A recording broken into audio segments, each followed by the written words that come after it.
Greetings from Electrically. In this video, we are going to start a discussion on subject called electric circuit for SSC, JEE, RRB JEE and any AE level exam or any JEE level exam. Okay. In the previous video, as I have discussed about the roadmap for the preparation of electric circuit, in that roadmap, I told you that first we will start with network components. Right, this is our network components. Okay, so the first topic we are going to start our discussion with is network components. In network components, we will mainly deal with what is a voltage source, what is current source, what is resistor, what is inductance, what is capacitor, what is the difference between a circuit and network, what is the difference between AC and DC, what is linear network, what is bilateral network, right, what is unipolar, what is bipolar. Okay, all that we are going to discuss in network component topic. That is nothing but chapter 1. Okay, chapter 1 is network component. But before discussing network component, I would like to tell you one fact about electrical energy, that electrical energy is considered as one of the dominant form of energy in the universe or in the world. Okay, what I am saying, electrical energy is considered as one of the dominant form of energy because of many reasons. Okay, but I would like to take two reasons by which I am saying that our electrical energy is considered as dominant form of energy, and those two reasons are, first is interconvertibility,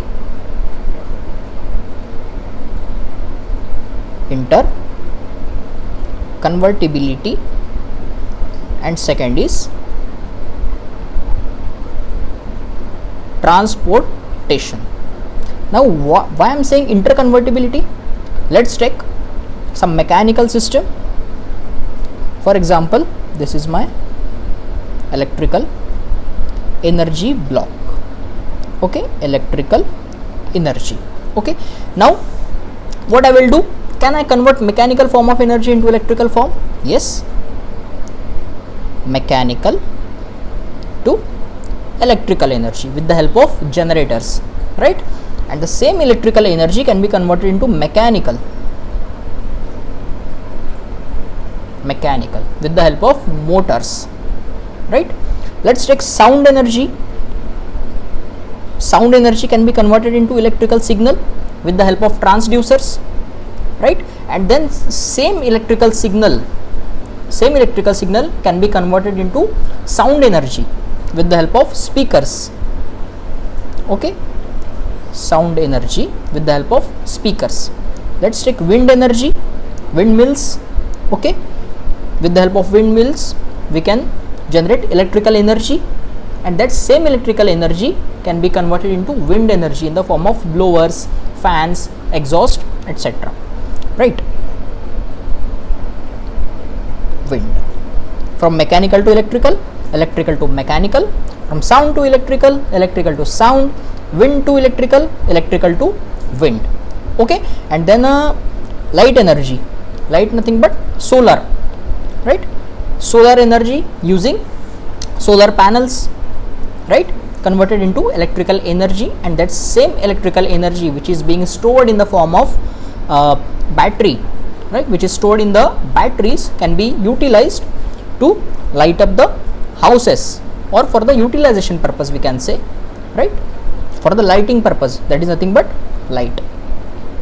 That is solar, or light or solar can be converted into electrical energy, and that electrical energy is again converted into light energy in the form of tube lights and etc.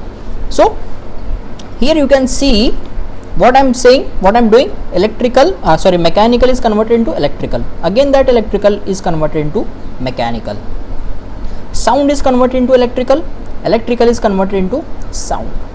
Wind is converted into electrical is converted into wind with the help of fans, blowers and exhaust, etc. Again light or solar is converted into electrical, and then again electrical is converted into light. This is called interconvertibility. Okay, this is not convertibility, this is interconvertibility. Okay, this is the main reason why I am saying this is considered, this electrical energy is considered as one of the dominant form of energy in the world, right? Okay, this is the first feature of our electrical energy. Now this is the second feature. We can transport, this is transportation. We can transport the bulk amount of power. We can transport the bulk amount of power from one location to other location, from one state to other state, from one country to other country with the network called as transmission network. Okay, the bulk amount of power can be handled or can be transported with the help of transmission network from one location to other location, okay, with very less cost. Okay, that is a bulk amount of power, right? So these are the two main reasons I am saying, these are the two main reasons for which I am saying that electrical energy is considered as one of the dominant form of energy in the universe or in the world. Okay, because of interconvertibility and transportation, right? Fine. Now let's see the difference between circuit and network. Okay, as you can see in this, this is my circuit block, this is my network block. Okay, now what will happen here, you can see as I am applying the voltage here, current will flow, right? Current will flow, it will go through this 1 ohm resistor, it will also go through this 2 ohm resistor, it will also go through this 3 ohm resistor.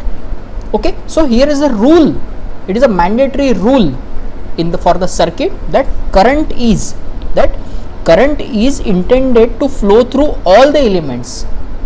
Yes, is my current flowing through all elements? Yes, it is flowing through this element, it is flowing through this element, it is flowing through this element. All the elements, through all the elements my current is flowing. Okay, so this is the rule for circuit. Current is intended to flow through all the elements, through all the branches of the circuit.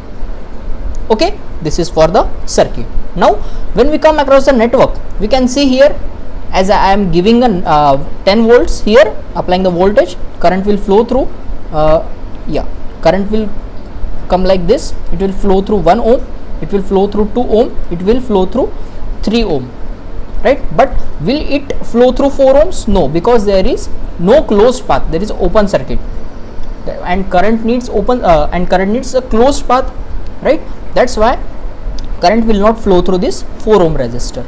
So for the network, it is not mandatory. This is my network. Okay, this is my circuit. Now the main difference is what? In the network, in this network, for the current, it is not mandatory to flow through all the elements. Okay, is my current is flowing through this 4 ohm? No, but still we can call it as network. Okay, but this is what I can call a circuit, because in this, through all the elements my current is flowing. Through all the elements my current is flowing. This is what is called as circuit. So this is the rule, thumb rule for the circuit. Current is intended to flow through all the elements, and for the network, for the current it is not mandatory to flow through all the elements.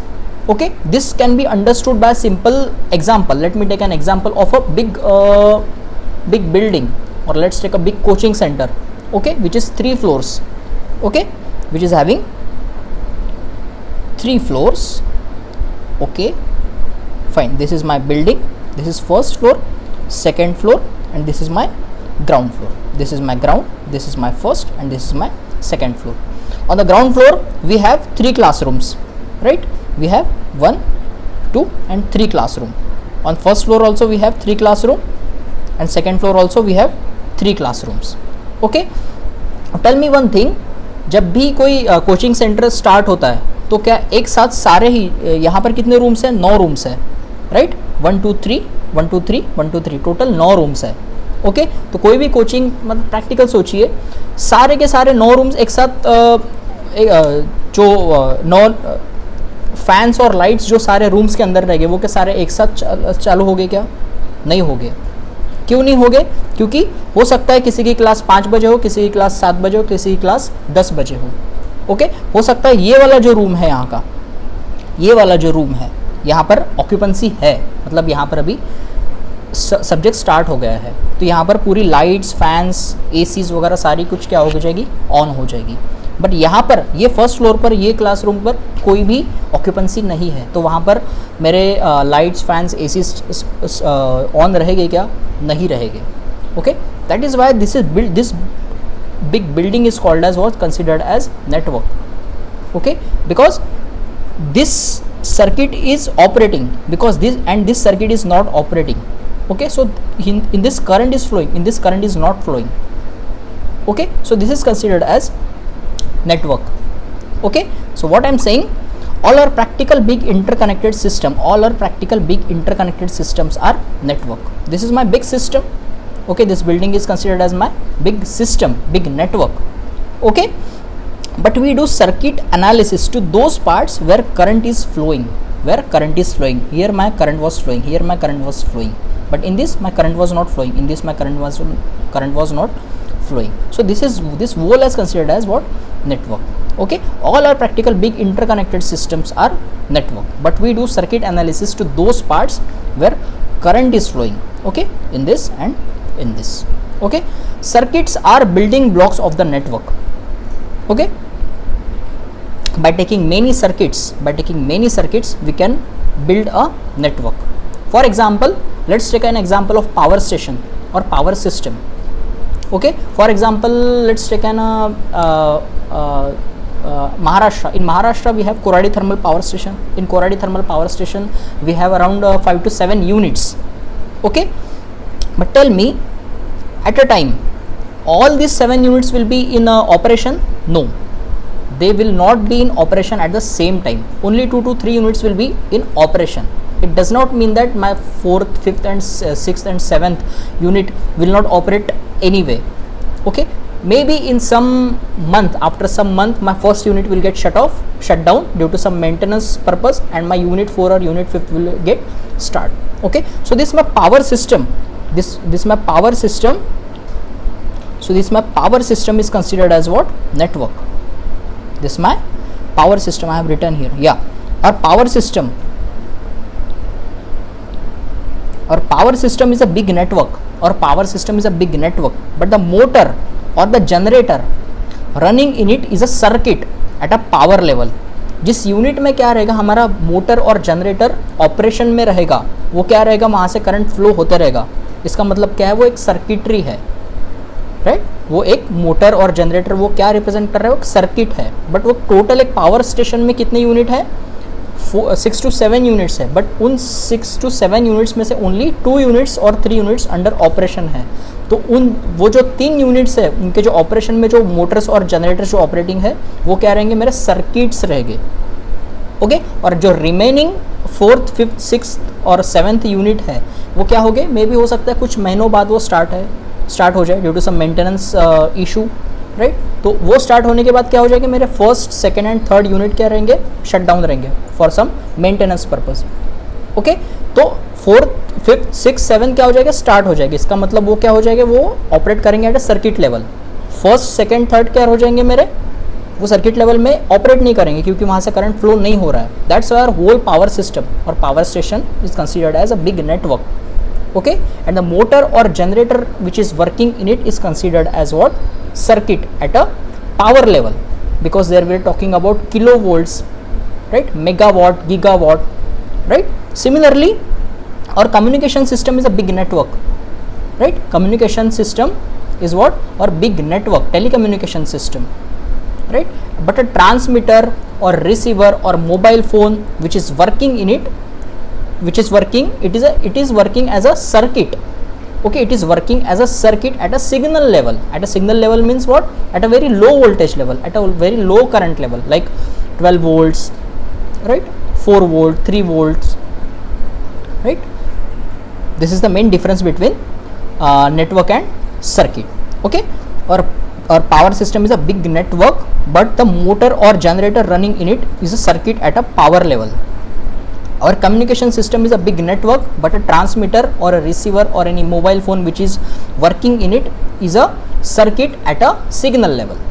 Okay, that is the main difference between circuit and network. For the circuit, for the current is intended to flow through all the elements, and for the network, in network, all for current it is not mandatory. In network, for current it is not mandatory to flow through all the elements. Okay, this is the main difference between circuit and network. Now let's see the difference between AC and DC. Okay, this is my first section DC and this is my section AC. Okay, in DC what I am saying, it is unipolar for voltage. DC system is unipolar for voltage and AC is bipolar for voltage. Why I am saying? Because we can see here for the voltage as it is in DC, there is no positive or negative direction, only positive direction. Okay, that's why we are saying it is a unipolar for voltage. But when we come across AC system, in AC system what happens? We have sinusoidal, positive half cycle, negative half cycle. Okay, so it is a bipolar for voltage. It is a bipolar for voltage. Okay, similarly for current in DC current is what? Unidirectional. See the words here. For voltage I am using unipolar, bipolar, but for current I am using a word called unidirectional or bidirectional. Okay, for DC current direction is always unidirectional. Okay, current direction is always what? Unidirectional. Okay, for AC it is bidirectional because it is sinusoidal. Okay, now third difference is there is no phase change. Why there is no phase change for DC system? Because as we know, for a DC system it is a constant waveform, time invariant waveform, right? There is no positive or negative phase changes there like in AC system. In AC system you can see here there is a definite change of phase from positive to negative, okay, at particular frequency. Okay, that's why I am saying here there is no phase change. There is a definite change in phase because of that sinusoidal nature based on the frequency. Okay, here power frequency is 0. Here why I am saying power frequency is 0? Because the reason I am saying power frequency is 0 is we know that for DC this is the waveform, right? For DC this is my waveform and you can see here the time period is what? Infinite, right? My waveform is getting started from this point, okay, and it is going and going for infinite time period. Okay, and we know that frequency, what is frequency? Is 1 by time period. Okay, as 1 by time period is infinity, 1 by infinity is what? 0. Therefore frequency for the DC system is 0. Frequency for the DC system is 0 because time period is infinite. Okay, but here in case of ideal waveform, in case of ideal AC waveform, what we can see? The time period is finite. This is my time period. It is starting from this position, it is going and completing one cycle, okay, at this position. This is my finite time. As time is finite, my frequency will be finite. That is, in India it is considered as 50 Hertz or 20 milliseconds time period. This is my 5 millisecond, this is again 5, which is 10, then 15 and then 20 milliseconds or 50 Hertz.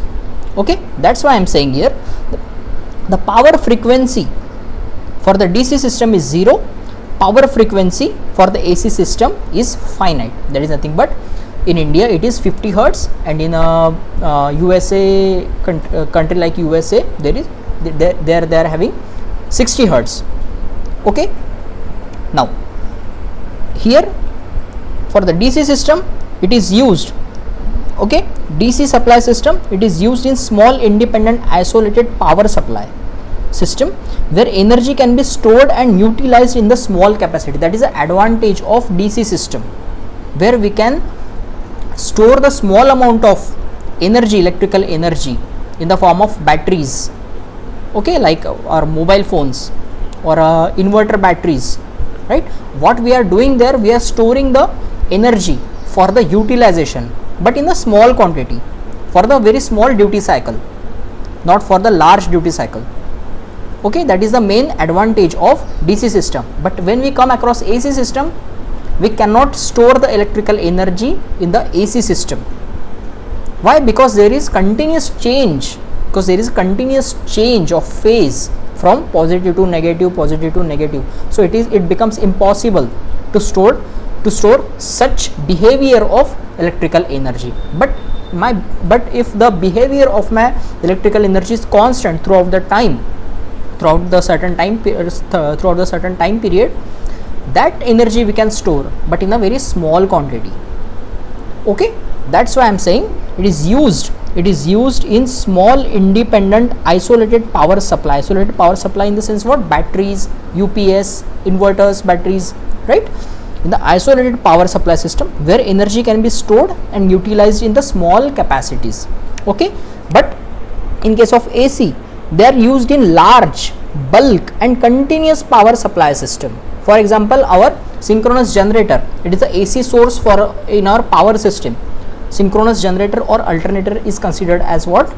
AC source for our power system. It is continuously generating the electrical power. It is continuously generating the electrical power where electrical energy cannot be stored. We cannot store that alternating nature of energy.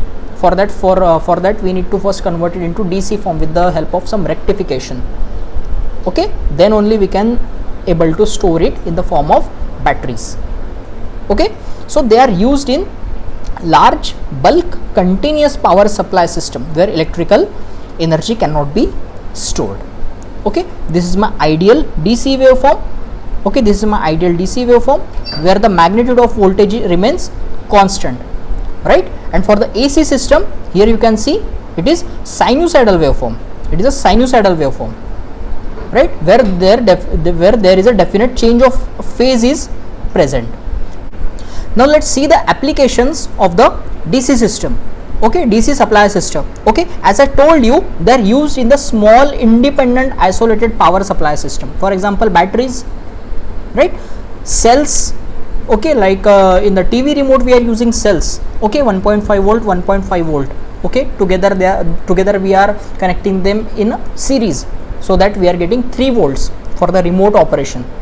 Okay, that TV remote operation. Okay, 1.5 volt, 1.5 volt. 2 batteries are required, right? They are connected in series. Okay, so they are used in small independent isolated power supply system, right? Batteries or cells. Okay, where energy can be stored and utilized in the small capacity. Applications are toys, right?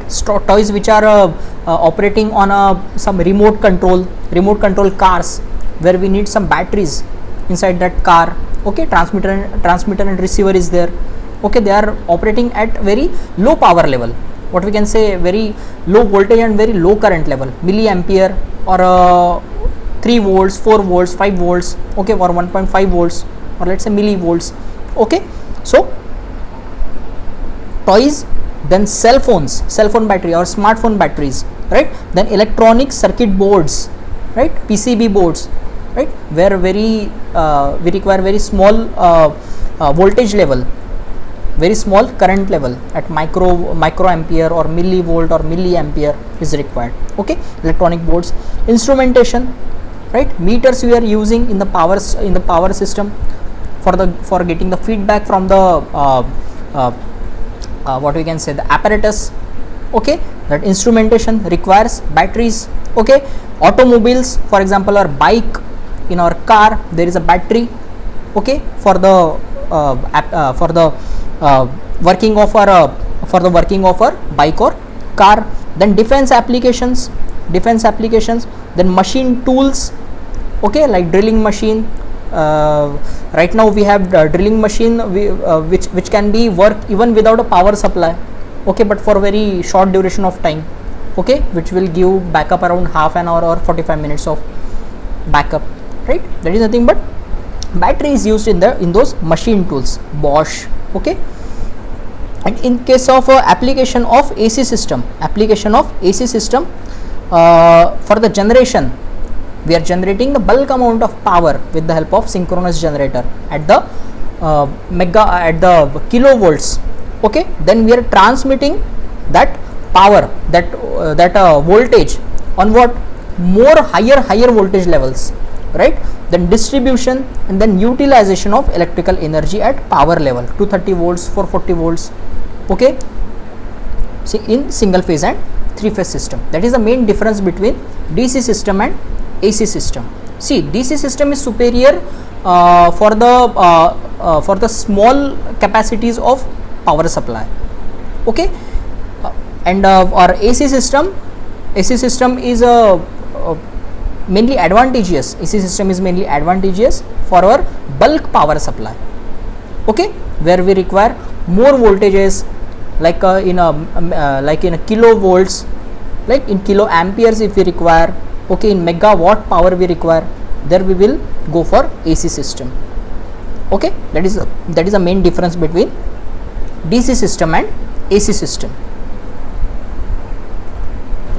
So with this note, I will conclude this lecture here. In the next lecture, we will see the basic elements which is required for our network building or circuit building, okay, like resistor, inductor, capacitors, voltage source, current source, what is ideal voltage source, what is practical voltage source, what are the dependent sources, what are independent sources, all that we are going to cover in the next lecture, okay. Thank you.